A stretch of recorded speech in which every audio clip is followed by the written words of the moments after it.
কি জন্য আমাকে ধারণ করেছেন? আপনার বাহিনী নিয়ে ছুটে যান ওই প্রজারা যাতে করে অবরণের কবলে গ্রাম না হারায় সেদিকে আপনি বিশেষ ভাবে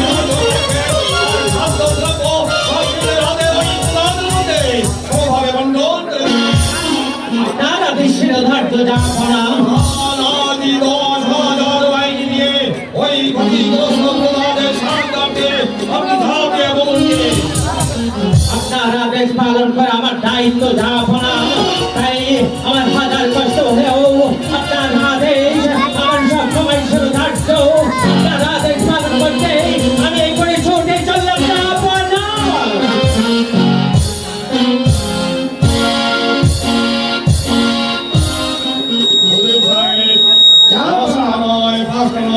একমাত্র পুত্র আমার হোসেনকে বিদ্যা অর্জন সেই সঙ্গে আপনার পুত্র মোবারক হোসেনকে আমি মনের মতো করে গড়ে তুলতে চাই।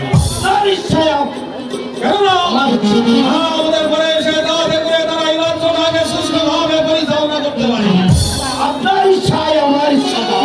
আরো বিষয়ে শুধু আমার আপনার পুত্রকে মনের মতো করে গড়ে তুললে চলবে না। এই দেশের প্রতিটি ছেলে তাদের সুশিক্ষিত হতে পারে সেই মতো ব্যবস্থা করতে হবে। আমারও যুদ্ধ বিদ্যা শিক্ষার জন্য করতে হবে। আপনার আদেশ সবসময় আমি অক্ষরে অক্ষরে পালন করবো না, আপনার অক্ষরে অক্ষরে পালন করবো।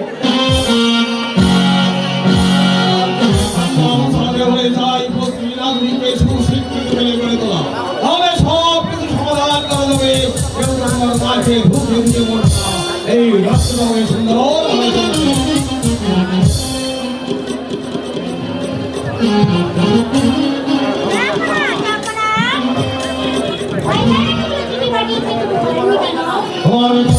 বুঝতে পারিনি বেগম। এটা বলো কি হয়েছে?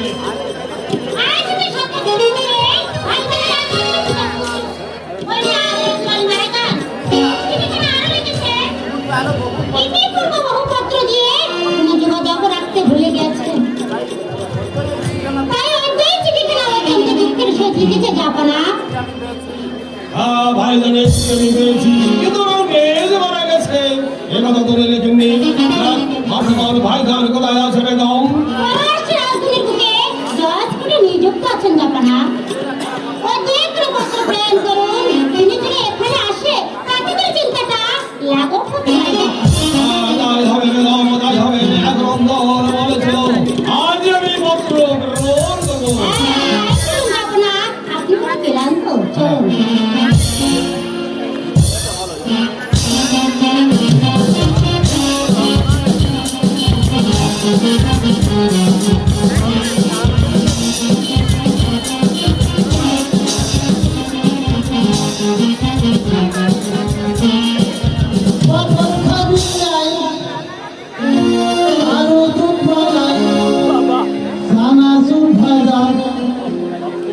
দেবতিলের খাজা আমি তোমার কত ভালোবাসি।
Fortuna